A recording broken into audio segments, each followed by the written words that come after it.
Bom dia, meus pequenos e minhas pequenas do quinto ano que estão em casa agora nesse momento. Nós na aula passada, que foi a aula presencial, nós tratamos sobre a página 18, tá bom? Aí na página 18 nós fizemos aqui uma apresentação do nosso assunto, não é? Nós colocamos aqui sobre ponto principal os primeiros habitantes do nosso país, né? É o Brasil. Esses primeiros habitantes, eles são chamados de índios, né? Nós já sabemos o motivo, já sabemos por qual motivo eles eram chamados de índios. De certo modo, eles eram de fato os donos do Brasil, né? Os índios. Só que nós também citamos as primeiras viagens dos portugueses até aqui, né? Sob o comando de Pedro Álvares Cabral. Esses índios foram, digamos, colocados na situação de descobertos. Na verdade, não havia uma descoberta, havia na verdade uma necessidade de Portugal, por conta da economia, né, de fazer com que esses índios fizessem parte de um sistema econômico vigente na época. Então a gente colocou na aula passada que esses índios, até a forma de chamar o Brasil era diferente, né? Eles tinham um próprio nome para chamar as terras que os portugueses haviam, digamos, anexado. O índio chamava a terra de Pindorama, né? Vou colocar cá mais aqui um pouquinho. Isso. O índio chamava a terra de Pindorama. Isso quer dizer terra dos papagaios, né? Indígena, em linguagem tupi. Enquanto que os portugueses aqui, comandados de 1.500 homens, comandados por Cabral em 13 navios, eles acabaram confundindo aqui a terra com simplesmente um monte avistado, né?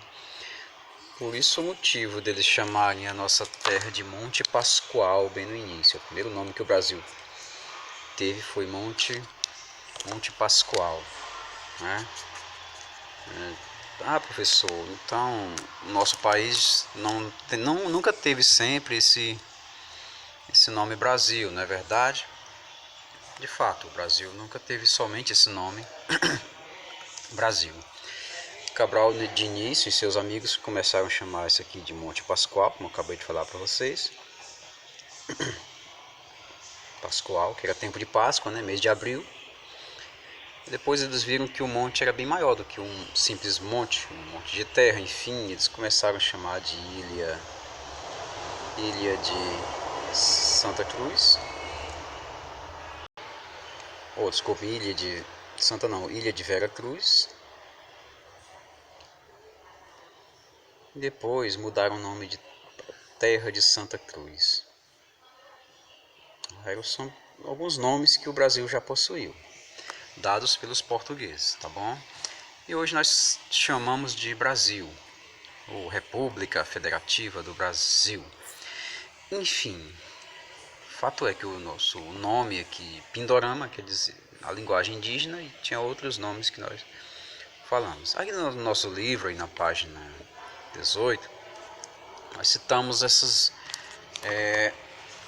viagens dos portugueses, não na intenção de morar no Brasil, não, de forma alguma. Eles tinham, a intenção deles sempre foi chegar às Índias, mesmo que o Brasil servisse de ponto de passagem, né, de navios, ponto de ancoragem de navios, enfim. Então a intenção de chegar até as Índias, os portugueses acabaram encontrando o nosso país aqui. Até colocamos ali no mapa na classe, nós fizemos lá uma representaçãozinha do mapa da América, né, onde nós estamos aqui, claro, inserido, que está o Brasil, inserido no mapa da América. E nós fizemos também um mapa europeu aqui do lado de cá, com o mapa asiático do lado de lá, o africano aqui. Eu lembrei para vocês aqui, África, Europa não é país não, são continentes, tá bom? Coloquei Brasil aqui, mas Brasil é um país, mas o Brasil fica no continente maior, um continente chamado América, tá bom? Que nós também já sabemos por qual motivo tem esse nome, homenagem ao Américo Vespúcio. A intenção de chegar à Ásia, que a gente conhece também como as Índias, né? Como as Índias, aquela intenção sagrada do comércio que os europeus tinham em mãos, né? Que é um comércio da navegação, que é uma tecnologia que Portugal desenvolveu antes dos outros. A intenção de chegar até aqui para buscar as famosas especiarias, né? Como já falamos também, citamos isso aí muito bem. Só que nessa busca eles acabaram, digamos, ancorando um pouco aqui. O que é ancorar? Ancorar é passar uma temporadazinha aqui em Porto Seguro, onde eles começaram a fundar uma um pequeno armazém, né? Um estabelecimento aí para guardar mercadorias, né? E depois de uma certa temporada eles partiam novamente rumo às Índias. Cabral já sabia o caminho, enfim, não tinha mais mistério para ninguém. E o Brasil não era mais mistério. Desde quando a América foi encontrada pelo Colombo, nada disso aqui se tornou mais mistério para ninguém na época. A gente pode pensar que eles eram tão bobos assim para dizer que descobriram um país bem aqui, né? Se já estava tudo descoberto. Então, no nosso livro didático, nós temos aí na página 18 alguns acontecimentos que o tio citou na aula, como 21 de abril, onde surgiram os primeiros sinais de terra. Lógico, o ano aqui é 1500, né? Em 21 de abril de 1500, os portugueses começaram a ver aves voando, terras, folhas na água, enfim, começaram a pensar, olha, tem alguma coisa por perto aqui, deve ter, estamos perto de chegar. Eles sabiam onde queriam ir, né? Não era mistério, não descobriram à toa. 22 de abril foi avistado um monte, que foi denominado de Monte Pascoal. Embora Cabral já soubesse da existência da América, o Monte Pascoal foi mais uma coisa que um nome que eles colocaram ali só para identificar o local. Não foi uma surpresa para eles também não, porque eles já sabiam tudo isso. No dia 24 de abril, a esquadra chegou perto da terra para ancorar as embarcações. Foi encontrado um lugar seguro, que eles chamaram de Porto Seguro, hoje no estado da Bahia. A Bahia foi o primeiro lugar onde eles chegaram aqui no Brasil, né, gente? 26 de abril, Frei Henrique Soares de Coimbra celebrou a primeira missa aqui no Ilhéu de Coroa Vermelha. E em 1º de maio, em Terra Firme, foi celebrada a segunda missa no Brasil.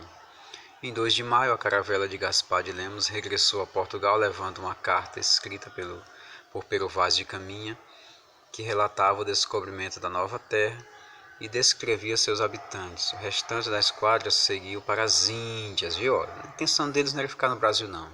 A intenção deles era seguir para as Índias, a fim de cumprir a missão comercial a que se destinavam, chamada Sagrada Missão, né, gente? Sagrada Missão era uma missão que unia todo mundo, unia o pessoal da igreja, ligava o pessoal do reinado, ligava o pessoal do comércio, e todo mundo juntos, unidos na intenção de tornar Portugal mais rico, mais próspero, enfim. Aquela coisa da evolução da economia foi importante para que os países pudessem prestar bem atenção no que estava acontecendo no mundo ali em 1500. Em 1500 começaram a chegar no Brasil. Mais tarde a gente vai ver que eles começaram a querer brigar pelo Brasil, a ponto de que foi preciso que Portugal colonizasse. Porque se não colonizasse, o pessoal ia acabar tomando, né? Franceses iam tomar, ingleses, holandeses, estavam todos muito interessados, né, em nossas terras, né? Terras dos papagaios, o famoso Pindorama, né? Aí em classe nós respondemos aqui essa página, né? Em classe nós fizemos essa página aqui, que foi ontem, né? Que foi na aula presencial. E nós... Isso não é difícil, não. Depois que você compreendeu que o que é que nós estamos falando aqui desde o comecinho, pronto, fica tranquilo. Ó. Quem foi o navegador designado pelo rei Dom Manuel? para chefiar uma frota e encontrar novas terras? A resposta é fácil demais, né? O Pedro e tal, aí você vai, né? Tente ver a aula do início que eu te tá falando desde o início. Quantos navios e quantas pessoas? O tio falou 13 navios e... Vê aí, tenta lembrar. Quais eram as metas da navegação? Então, meta quer dizer objetivo, tá bom, pessoal? As metas eram objetivos. Quais os objetivos das navegações? Chegar ao Brasil e voltar para casa? Não. Chegar ao Brasil, usar o espaço como lugar de descanso, pode colocar com essas palavras, e depois seguir viagem até as Índias, que é a mesma coisa de Ásia, tá bom? Antigamente chamava de Índias, tá? Depois voltar para casa, sossegado, vender mercadoria lá no seu país aqui, no seu continente chamado Europa, tá bom? Tentem organizar a resposta de vocês. As de marcar eu deixo com vocês. Não vou comentar as de marcar não, porque não tem nem como comentar uma questão de marcar. Aqui você só vai saber quem são os personagens. Quem mandou Cabral? Dom Manuel era quem? Monte Pascoal foi o que? Porto Seguro foi o que? Frei Henrique Soares de Coimbra foi quem? Você vai ligar adequadamente, tá bom? De acordo com essa aula você consegue fazer tudo isso aí. Em que os indígenas eram diferentes dos portugueses? É uma questão pessoal.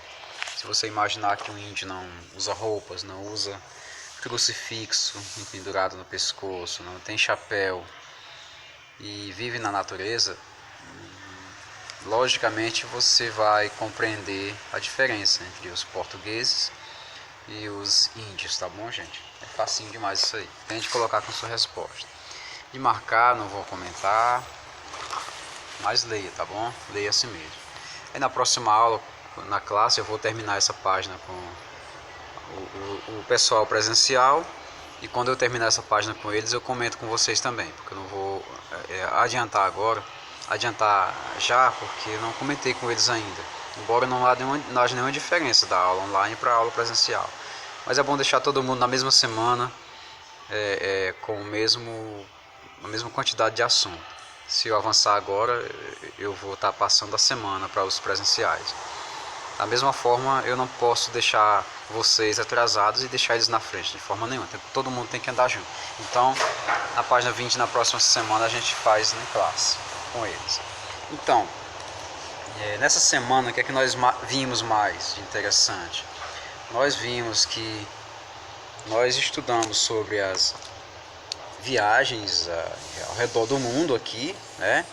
Nós vimos que o primeiro navegante a fazer isso foi o Vasco da Gama, que ele consegue chegar até as Índias, principalmente aqui na China, onde ele consegue chegar na China. Aqui. Bartolomeu Dias faz o contorno aqui, ele consegue atravessar o Cabo das Tormentas, o Bartolomeu Dias, muda o nome de Cabo das Tormentas para Cabo da Boa Esperança. E outros navegadores foram surgindo. Cristóvão Colombo, imaginando que viajando em linha reta ele ia circular o planeta, porque o planeta é redondo, né? Eles já sabiam disso desde a Idade Média, que o pessoal sabia que a Terra é esférica, né? Não sei por que o pessoal hoje duvida disso, mas desde a Idade Média a ciência presta esse serviço muito bom defendendo a teoria e a tese e a comprovação de que a Terra é redonda. Então Colombo segue em linha reta e para sair aqui, né? Depois de comprar as mercadorias, a intenção era voltar para casa, mas o Colombo não sabia da existência desse pedaço aqui, ó. O Colombo acaba chegando no lugar chamado América, né? Que ele também não sabia o nome, pensando que tinha chegado nas Índias. Chamou todo mundo de índios, né? O Colombo acabou, digamos assim, sendo enganado a vida toda, ele não sabia da existência desse pedaço, até que o Américo Vespúcio corrige o erro do Colombo e diz que ele não tinha chegado em Índias coisa nenhuma, que havia descoberto uma outra região muito grande que o pessoal depois colocou o nome de América, em homenagem ao Américo Vespúcio, tá bom? Então a intenção aqui da aula dessa semana foi fazer meus pequenos estudantes compreenderem tudo direitinho isso aqui, com muito detalhe, para que não passem para outras séries sem saber esses detalhezinhos aqui, tá bom? Ah, tio, mas eu vou esquecer isso futuramente, não vou? Você pode até esquecer, mas não subestime o poder do teu cérebro. Porque quando você precisar lembrar, o teu cérebro guardou numa gaveta tão bem guardado que o acesso vai ser bem mais rápido e mais fácil. Você vai lembrar com uma facilidade muito mais, umas 10 vezes mais rápido do que você lembraria se fosse ver pela primeira vez. Tá, meus pequenos? Então hoje nós ficamos por aqui. Um grande abraço do tio. E a gente se vê na próxima semana novamente, tá bom? Saúde e paz. Tranquilidade a todos. Tchau.